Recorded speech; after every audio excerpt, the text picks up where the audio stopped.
day for Concept Lab Volume 7. My name is Seth Posted, here with Will Rowe. We are the co-curators of the Concept Lab series and very happy to be here at the Rockwood Music Hall. So Will, tell us what's up first. Let's see. Up first, we have a duo by Michael Lancy, and he's in the audience. He's going to come up and say a few words about his piece. So turn it over to Mike.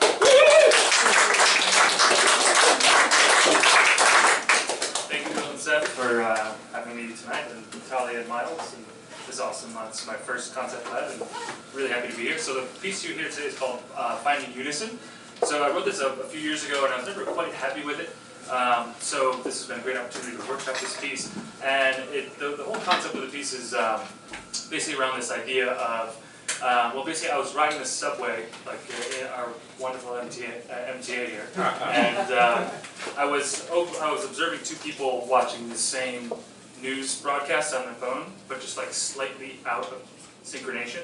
So they were just behind each other, then one got a text message, and they were a little bit closer, but they never quite got there.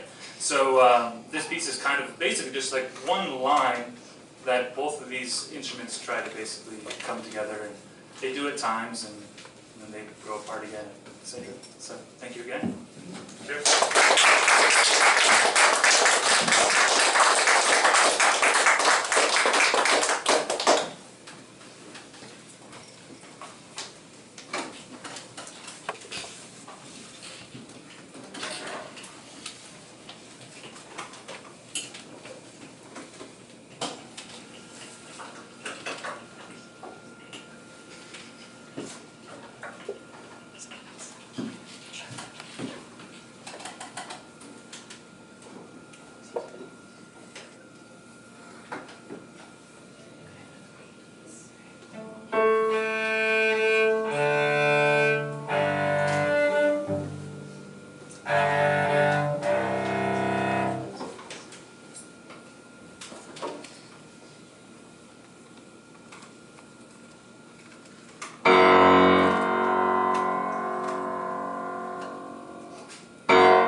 a piece by Michael. Another hand, please. Yeah.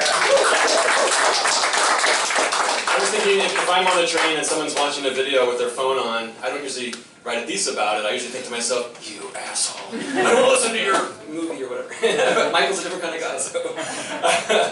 So Concept Lab is a little different format for a concert series. As you can tell, the composers, generally we ask composers to either write something new or to do something that they've done before, to talk about, do something they've done before but in a different way, and always to talk about what their concept is in each piece. And we talk about failing productively, which is something that I like, although Will sometimes says succeed productively, but I'm more interested in failing productively. But we want a safe space for composers to just do anything, and we're very lucky to have the core group of performers who I'll introduce in a little bit. But first, our next piece is by Frank J. O'Terry, and Frank, you mind talking about it? Fantastic. Welcome, please, Frank O'Terry to the stage.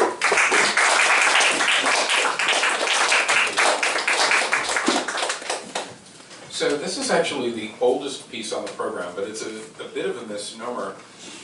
It's actually even older than 2008. I actually trace it to two things. In 2006, Tower Records went out of business. And they were having a sale, and what do you do when a record store goes out of business? You buy like every volume of C.P. Bach's solo clavichord music. Otherwise, you wouldn't buy that if it wasn't like massively discounted. But I became so obsessed with that music, we actually even got a clavichord on eBay. We won a bidding war and got ourselves a clavichord. But then it arrived and it was completely messed up. Totally didn't work, but I still wanted to write for it, so I thought, maybe if I write a piece for this clavichord, we'll get our clavichord fixed. That never happened, but I did wind up writing the piece. And just like C.P. Bach's music, it's in two parts, which is ideal for the clavichord, so it's essentially a two-part invention. But since I'm me and I'm not C.P. Bach, the left hand is in 5 and the right hand is in 7. So you have these two different meters that never really meet each other except on the downbeat. And then to add a twist to it, the left hand starts playing faster. It joins the right hand, and they're both playing in 7, but you know the right hand can't deal with that, so it speeds up so that it does its new 7 against the 5 of the other. And so it's a metrical modulation a la Carter, but it sounds nothing like Carter because it's basically a 12-bar blues. But it sounds nothing like 12-bar blues because it's basically pentatonic and sort of sounds like a pentatonic raga. So all of this is to say that this is sort of inspired by C.V. Bach, and you're not hearing it on a clavichord, you're hearing it on a piano, which makes it kind of a concept lab thing, because the piece has never been done the way I originally intended. And funny, when I was hearing the sound checks, I thought, this actually can sound kind of good, probably would sound good on violin and cello, or flute and viola, or any of the other duo combinations. Of course, for two people to play totally out of sync with each other might be an interesting challenge. Trudy's up to the task of her two hands acting completely independently, and I'll let you hear the result. Thank you.